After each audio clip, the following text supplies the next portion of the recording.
नमस्कार मित्रों, शेर की मौसी बिल्ली चैनल में आपका एक बार फिर से स्वागत है। चैनल पर पहली बार आए हैं तो चैनल को सब्सक्राइब अवश्य करें, जैसे भविष्य में और भी आपको काम की जानकारी मिलती रहे। आज की जानकारी काम की लगे तो चैनल को लाइक अवश्य करें और जानकारी को दूसरों के साथ शेयर अवश्य करें, जिससे आपके साथ साथ दूसरों का भी भला हो सके। आज मैं आपको भारतीय एक्सा कंपनी के बारे में बताना चाहूँगा, जिसका करंट भाव 1445 रुपये 40 पैसे चल रहा है। लेकिन उससे पहले मैं आपको बाज़ार में चल रही उथल पुथल के बारे में बताना चाहूँगा।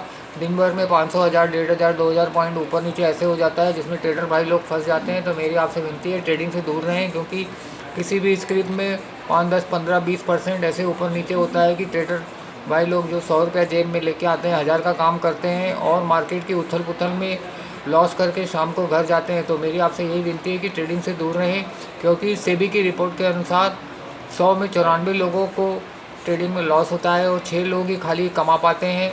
जिन 6 लोगों में अपना नंबर आना बहुत मुश्किल है। तो मेरी आपसे यही विनती है, ट्रेडिंग से दूर रहें और लॉन्ग टर्म इन्वेस्टमेंट कोई अपना गोल बनाएं, जिससे आपको एक साल में कम से कम 20, 25, 50, यहाँ तक कि 100% से ऊपर का भी रिटर्न मिल सकता है। तो मेरी आपसे यही विनती है, ट्रेडिंग से दूर रहें और लॉन्ग टर्म इन्वेस्टमेंट कोई अपना गोल बनाए। चलिए, ये तो हो गई जानकारी। अब मैं आपको भारतीय एक्सा के बारे में बताना चाहूँगा, जिसका करंट भाव 1445 रुपये 40 पैसे चल रहा है। इसको मैं 1315 रुपये में बाय करूँगा और उसका टारगेट जो है 1715 रुपये मैंने रखा है, जो एक साल के नज़रिए के हिसाब से जो रिटर्न 30.5% होता है, जो किसी भी बैंक की एफडी से 4 गुने से ज़्यादा है। और इसका ईपीएस 15 रुपये 25 पैसे, इसका पी 94.79 है, मार्केट कैप 72,270 करोड़ रुपए, प्राइस टू बुक वैल्यू 15.52 है, बुक वैल्यू 92.77 है। साल का हाई 1568 गया है और लो 955 रुपये गया है। डिविडेंड यील्ड 0.28 है और जून 24 में कंपनी ने 511.20 करोड़ कमाए थे और जून 23 में 253.20 करोड़ कमाए थे। तो इसमें मैं 1315 रुपये में एंट्री करूंगा और टारगेट जो है 1715 मैंने रखा है और टाइम फ्रेम जो है एक साल का रखा है, जो रिटर्न 30.5% होता है।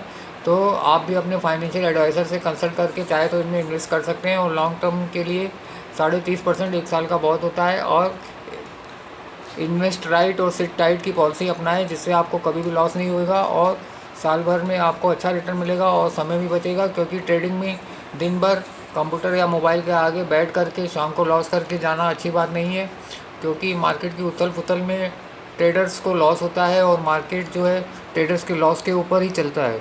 तो मेरी आपसे यही विनती है कि ट्रेडिंग से दूर रहें और लॉन्ग टर्म इन्वेस्टमेंट को ही अपना गोल बनाओ। और यदि आपको ट्रेडिंग करनी भी है तो आप अपने स्टॉक्स में ही ट्रेडिंग करें, जो आपके पास स्टॉक्स हैं उनको ही बेचें और शाम को ले लें। अगर शाम को आपको मिल जाता है तो 100 में 6 लोगों में आपकी गिनती हो जाएगी। अगर नहीं मिलता है तो मार्केट की उथल पुथल को देख करके हफ्ते भर में आपको वो भाव नीचे में मिल ही जाएगा। तो आपकी एक्स्ट्रा कमाई भी हो जाएगी और आपका समय भी बचेगा। और ट्रेडिंग करके आप दूसरा काम नहीं कर सकते, दिन भर कंप्यूटर या मोबाइल के आगे ही बैठना पड़ेगा। लॉन्ग टर्म इन्वेस्टमेंट में आप वन टाइम इन्वेस्ट करके उसके साथ साथ दूसरा काम करके और अर्निंग अपनी बढ़ा सकते हैं। जैसे एफडी में आप रोज़ नहीं देखते हैं कि मेरे को कितना इंटरेस्ट मिला, कितना मेरा धन बढ़ा, वैसे ही स्टॉक मार्केट में अगर लॉन्ग टर्म इन्वेस्टमेंट करेंगे तो आपकी हमेशा विन विन सिचुएशन रहेगी। आज की जानकारी यदि आपको काम की लगी हो तो चैनल को एक लाइक अवश्य करें और जानकारी को दूसरों के साथ शेयर अवश्य करें, जिससे उनका भी आपके साथ साथ भला हो। धन्यवाद।